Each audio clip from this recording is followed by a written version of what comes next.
الحمد لله رب العالمين والصلاة والسلام على أشرف الأنبياء والمرسلين محمد وعلى آله وصحبه أجمعين ومن تبعهم بإحسان ودعا بدعوتهم واستنى بسنتهم إلى يوم الدين. أما بعد، فأعوذ بالله من الشيطان الرجيم. بسم الله الرحمن الرحيم. فلولا نفر من كل فرقة منهم طائفة ليتفقهوا في الدين ولينذروا قومهم إذا رجعوا إليهم لعلهم يحذرون. صدق اللہ العظیم. مشفق و کرم فرما استاد محترم مولانا شیخ ابرار احمد ندوی اور میرے عزیز دوستوں، ہمارے لیے آج بڑی خوشی کا مقام ہے کہ تقریباً 3 سال کے عرصے بعد استاد گرامی قدر کی سرپرستی میں ابو الحسن زیری کی علمی روایت یعنی مباحثہ علمیہ کا آج ہم آغاز کرنے جا رہے ہیں. تو ہمیں چاہیے کہ ہم اس سنہرے موقع کو غنیمت جانیں اور اس سے خوب تر استفادہ ہوں. ساتھ ہی مساہمین سے گزارش ہے کہ بھرپور تیاری کے ساتھ آئیں اور دیگر شرکاء سے گزارش ہے کہ دلچسپی کے ساتھ اس میں شریک ہوں اور اہم پوائنٹس کو نوٹ کر لیں.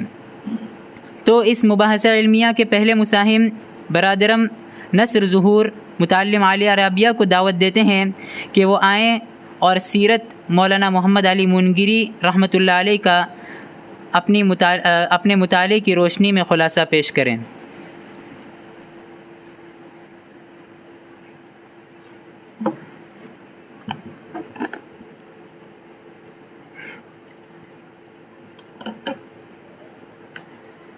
بسم اللہ الرحمن الرحیم. الحمد للہ رب العالمین والصلاة والسلام علی سید الانبیاء والمرسلین محمد وعلی آلہ وصحبہ اجمعین.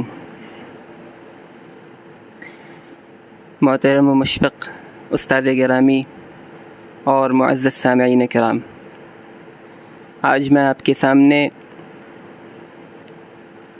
سیرت مولانا محمد علی مونگیری رحمۃ اللہ علیہ کتاب پر اپنا کچھ تأثر پیش کرنے جا رہا ہوں. ندوۃ العلماء کے بانی حضرت مولانا سید محمد علی مونگیری رحمۃ اللہ علیہ کی حیات و خدمات پر قلم اٹھانے کی سعادت جن کے حصے میں آئی، وہ خانوادہ حسنی کے ممتاز اہل قلم حضرت مولانا علی میاں ندوی رحمۃ اللہ علیہ کے برادرزادہ عزیز مولانا سید عبداللہ حسنی رحمۃ اللہ علیہ اور مولانا سید بلال حسنی دامت برکاتہم کے والد گرامی مولانا سید محمد الحسنی رحمۃ اللہ علیہ ہیں. آپ کی پیدائش 15 اکتوبر سن 1935 میں ہوئی.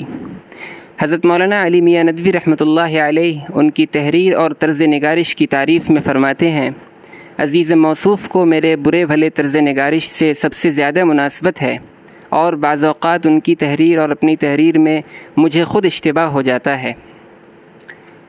سن 1955 میں آپ نے ممتاز عربی مجلہ البعث الاسلامی کا اجرا کیا. اس رسالہ میں آپ کے معاونین میں استاذ الاساتذہ حضرت مولانا ڈاکٹر سعید الرحمن اعظمی ندوی حفظہ اللہ تھے. آپ کی علمی و تحریری یادگار الاسلام الممتحن، جو ان کے قلم سے نکلے اداریوں اور مضامین کا مجموعہ ہے، رائے بریلی، دار عرفات، پھر قاہرہ سے شائع ہوئی اور مقبول عام حاصل کیا. آپ نے پوری زندگی علمی و دینی خدمات میں گزاری اور بالآخر 13 جون سن 1979 میں آپ کا انتقال ہوا. مجلس صحافت و نشریات سے شائع ہونے والی 340 صفحات پر مشتمل یہ کتاب انتہائی جامع و مؤثر اور دلپذیر ہے. یہ نہ صرف بانی ندوۃ العلماء کی سیرت ہے، بلکہ تحریک ندوۃ العلماء کی پوری ابتدائی تاریخ اور پس منظر کو سموئے ہوئے ہے، اور ندوۃ العلماء کے لیے دی جانے والی عظیم و بے مثال قربانیوں کا آئینہ دار ہے. جس طرح انہوں نے حضرت مونگیری کی سیرت بالیقین موجودہ اور آئندہ نسلوں کے لیے مشعل راہ ہے، جس طرح سے انہوں نے حالات کا سامنا کیا اور وقت کے تقاضوں کو سامنے رکھتے ہوئے دین کی خدمات انجام دی ہے. اس کتاب کو پڑھنے کا سب سے بڑا فائدہ یہ ہے کہ ندوۃ العلماء کی روح اور اس کی تحریک کا مکمل خاکہ سامنے آ جاتا ہے. میں نے اس کتاب کو پڑھنے کے بعد یہ محسوس کیا ہے کہ ندوۃ العلماء سے دلی محبت بلکہ عشق سا ہو گیا ہے.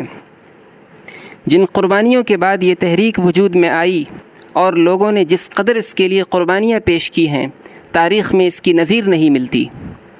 ہمیں یہ تحریک ملی کہ جس طرح حضرت مونگیری رحمۃ اللہ علیہ نے اپنے زمانے کے دو سب سے بڑے فتنوں فتنہ عیسائیت و قادیانیت کا مقابلہ کیا اور زبان و قلم کی پوری طاقت کا استعمال کرتے ہوئے ان کا رد کیا، اسی طرح آج کے دور میں ہمیں بھی اپنے زمانے کے سب سے بڑے فتنے الحاد و دہریت کا اور فتنہ ذہنی و فکری ارتداد کا ہر حال میں مقابلہ کرنا ہے اور انہیں پسپا کرنے کی ہر ممکن تدابیر اختیار کرنی ہے۔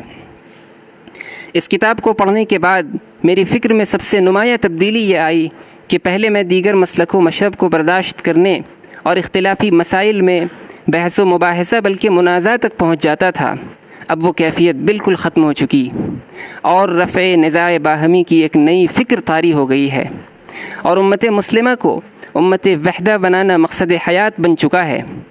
رد عیسائیت میں لکھی گئی حضرت مونگیری رحمۃ اللہ علیہ کی کتاب پیغام محمدی کا مطالعہ کرنے کا شوق پیدا ہوا ہے، نیز عملی طور پر مستقبل میں اسلام کی سربلندی کے لیے کوشش کرنے کا عزم ہے۔ میرا یہ احساس ہے کہ اس کتاب کا مطالعہ ہر شخص کو کرنا چاہیے، خصوصاً انہیں جو تحریک ندوۃ العلماء سے وابستہ ہیں۔ والسلام علیکم ورحمۃ اللہ۔